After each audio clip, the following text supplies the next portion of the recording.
Welcome back to the deep dive. We cut through the noise to get you the real story. Today, we're digging into a piece of tech that seems like a bargain.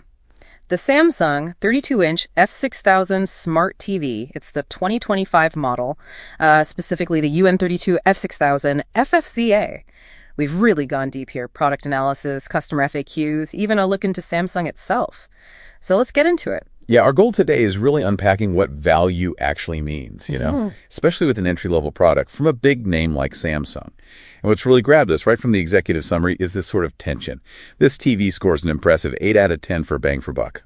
Pretty good. 8 out of 10. Yeah, sounds great for value. But then its overall score, only 60 out of 100. 60, wow. Okay, that's quite a gap. Exactly. So the big question for you listening is, how do we explain that? What's going on there? It seems almost paradoxical. It really does. Okay, so let's start with the good stuff. Where does that 8 out of 10 value rating come from? Our sources definitely point to the picture quality. It's delivering a solid 1080p image for what it costs. Yeah. Clear, quite vibrant, probably great for just casual watching. Mm-hmm. Perfectly fine there. And it runs Samsung's Tizen OS. That's a big plus, right? Access to loads of apps, Netflix, YouTube, the usual suspects, plus Samsung TV Plus with all those free channels. Right. The app library is definitely robust. And another key thing, being a 2025 model, is the software support.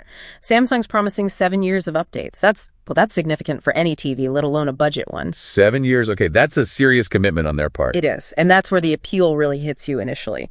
But connecting that back to the low overall score, it points directly to some very, very deliberate compromises Samsung had to make to achieve that low price point. Compromises like? Well, primarily the processor is just underpowered. We're talking noticeable sluggishness.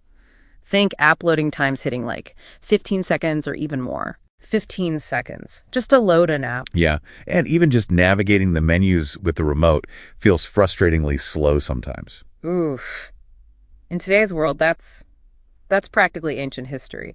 15 seconds feels like forever when you just want to watch something. It really does. Imagine trying to quickly hop between Netflix and YouTube and hitting that delay every single time. Okay, so the software experience is slow. What about the other hardware, the actual physical stuff? Well, the sound system is another big compromise. The internal speakers are, they're weak. Mm-hmm. It's only got a 10-watt output total. For a TV this size, that translates to really thin, kind of muffled audio. 10 watts. Okay, yeah, that sounds pretty low. And consumer reviews really back this up. People consistently say the sound is subpar.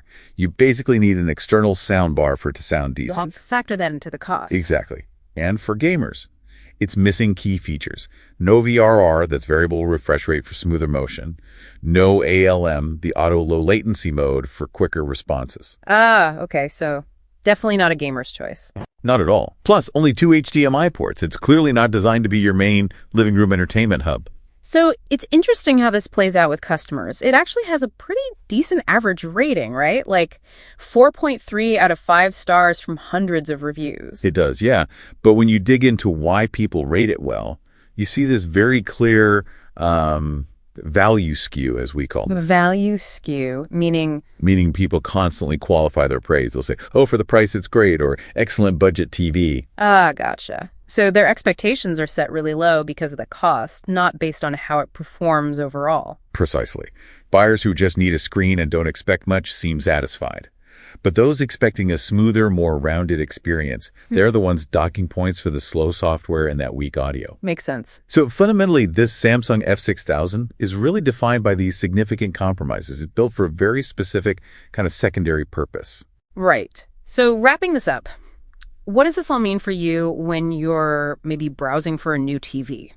It really boils down to accepting that sluggishness, that weak audio, in return for a really low price tag, which makes it potentially okay for maybe a kitchen or a guest room, somewhere the limitations won't drive you crazy. Exactly. It's best suited for those secondary uses. And given what we've seen about how reviews can be skewed by price, and this idea of having long software support on hardware that already feels slow, it raises a pretty important question, doesn't it? When is a really budget-friendly device like this actually a smart buy? And when does it just become, a hidden cost down the line because of the frustration, even when it's from a trusted brand like Samsung?